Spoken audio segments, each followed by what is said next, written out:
A view to Hotel Sierra Mike, view to Mike Bravo Foxtrot. Namaskaram Sami, very good morning all stations.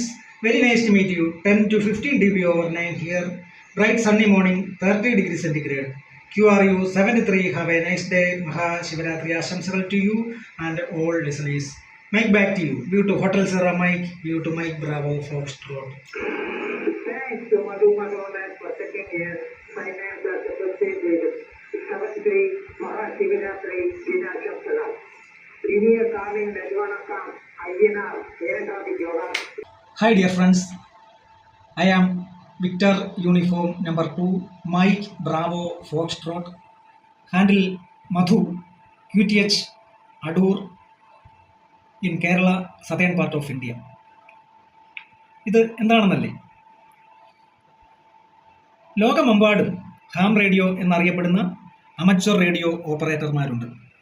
അതത് രാജ്യത്തെ സർക്കാരുകൾ നൽകുന്ന licence ഉള്ള സ്വകാര്യ വ്യക്തികൾക്ക് റേഡിയോ പ്രക്ഷേപണം സാധ്യമാക്കുന്ന ഒരു സംവിധാനമാണിത്. സാമ്പത്തിക ലാഭം ഇച്ഛിക്കാതെ സാങ്കേതിക പരീക്ഷണങ്ങൾ, ചർച്ചകൾ, കാലാവസ്ഥാ സംബന്ധമായ കാര്യങ്ങൾ മുതലായവ ഹാം റേഡിയോയിലൂടെ കൈമാറ്റം ചെയ്യപ്പെടുന്നു. ലൈസൻസ് ഉള്ള അമച്വർ റേഡിയോ ഓപ്പറേറ്റർമാരെ ഹാമുകൾ എന്നറിയപ്പെടുന്നു.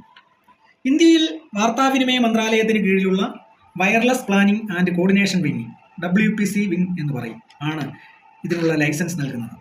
ഇലക്ട്രോണിക്സ്, ടെലികമ്മ്യൂണിക്കേഷൻ നിയമങ്ങൾ എന്നിവ അടങ്ങിയ ഒരു പരീക്ഷ ഇതിനായി പാസ്സാകേണ്ടതുണ്ട്. പരീക്ഷ പാസ്സായവർക്ക് പരിശോധനകൾക്ക് ശേഷം സമാനമില്ലാത്ത ഒരു തിരിച്ചറിയൽ കോഡ് നൽകുന്നു. ഇതിന് കാൾ സൈൻ എന്നാണ് പറയുന്നത്. ഇന്ത്യയിൽ VU എന്ന് തുടങ്ങുന്ന കാൾ സൈൻ ആണ് നൽകുന്നത്. നമ്മുടെ രാജ്യത്ത് 2 കാറ്റഗറികളിലുള്ള ലൈസൻസുകളുണ്ട്: റെസ്ട്രിക്റ്റഡ് ഗ്രേഡും ജനറൽ ഗ്രേഡും. ഒരു അമച്വർ റേഡിയോ സ്റ്റേഷൻ സ്ഥാപിച്ച് പ്രവർത്തിപ്പിക്കുന്നതിനാണ് ലൈസൻസ് നൽകുന്നത്. വയർലെസ് കമ്മ്യൂണിക്കേഷനിൽ ധാരാളം കോഡുകൾ ഉപയോഗിക്കാറുണ്ട്. A മുതൽ Z വരെയുള്ള അക്ഷരങ്ങൾക്കും 0 മുതൽ 9 വരെയുള്ള അക്കങ്ങൾക്കും പ്രക്ഷേപണം ചെയ്യുമ്പോൾ വ്യക്തത ലഭിക്കുന്നതിനായി ഫോണറ്റിക് കോഡുകൾ ഉപയോഗിക്കുന്നു. തുടക്കത്തിൽ പറഞ്ഞ Victor Uniform number 2 Mike Bravo Foxtrot എന്നത് VU2 MBF എന്നതിൻ്റെ ഫോണറ്റിക് കോഡാണ്. ഹാൻഡിൽ എന്നാൽ ഓപ്പറേറ്റ് ചെയ്യുന്ന ആളിൻ്റെ പേരും QTH എന്ന് പറഞ്ഞാൽ സ്ഥലം ഏതാണെന്നുമാണ്. ഹാം റേഡിയോയിലൂടെ സംസാര ഭാഷയിലുള്ള കമ്മ്യൂണിക്കേഷൻ കൂടാതെ മോഴ്സ് കോഡ് ഉപയോഗിച്ച് ടെലിഗ്രാഫി മാർഗത്തിലും കമ്മ്യൂണിക്കേഷൻ നടത്താറുണ്ട്. ഇൻ്റർനെറ്റോ ഫോണോ ഇല്ലാതെ പ്രത്യേക റേഡിയോ ഫ്രീക്വൻസികൾ വഴി ലോകത്തെമ്പാടുമുള്ളവരുമായി ആശയവിനിമയം നടത്താൻ സഹായിക്കുന്ന ഒരു വിനോദ വിജ്ഞാന ഉപാധിയാണ് ഹാം റേഡിയോ.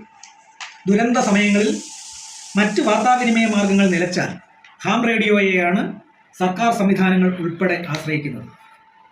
ബിസിനസ് പ്രൊമോഷൻ, സംഗീതം, രാഷ്ട്രീയം മുതലായ കാര്യങ്ങൾ ഹാം റേഡിയോയിലൂടെ കൈകാര്യം ചെയ്യാൻ പാടുള്ളതല്ല. വിവിധ രാജ്യങ്ങളിലെ ഭരണാധികാരികൾ, സിനിമാ നടന്മാർ ഉൾപ്പെടെയുള്ള സെലിബ്രിറ്റികൾ, അധ്യാപകർ, എഞ്ചിനീയർമാർ, ഡോക്ടർമാർ, വിദ്യാർത്ഥികൾ, സാധാരണക്കാർ തുടങ്ങി എല്ലാ മേഖലയിലുമുള്ള ആളുകൾ ഹാം റേഡിയോ ഓപ്പറേറ്റർമാരായുണ്ട്. 18 വയസ്സ് പൂർത്തിയായ ആർക്കും ഹാം റേഡിയോ ലൈസൻസ് ലഭിക്കാൻ ആവശ്യമായ amateur radio station operators certificate ASOC examination എഴുതാവുന്നതാണ്. 12 വയസ്സ് പൂർത്തിയായ വിദ്യാർത്ഥികൾക്ക് പഠിക്കുന്ന സ്കൂളിൻ്റെ ഹെഡ് മാസ്റ്ററോ രക്ഷിതാവോ നൽകുന്ന ഇലക്ട്രോണിക്സ് പരീക്ഷണങ്ങൾ നടത്താൻ കഴിവുള്ളയാളാണ് എന്ന സാക്ഷ്യപത്രം നൽകി ASOC എക്സാമിനേഷൻ എഴുതാവുന്നതാണ്. 19-ാം നൂറ്റാണ്ടിൻ്റെ ആരംഭത്തിൽ ആരംഭിച്ച് മാർക്കോണിയിലൂടെ വികസിച്ച അമച്വർ റേഡിയോ 20-ാം നൂറ്റാണ്ടിൻ്റെ തുടക്കത്തിൽ ലൈസൻസ് ഉള്ള ഒരു ഹോബിയായി മാറി.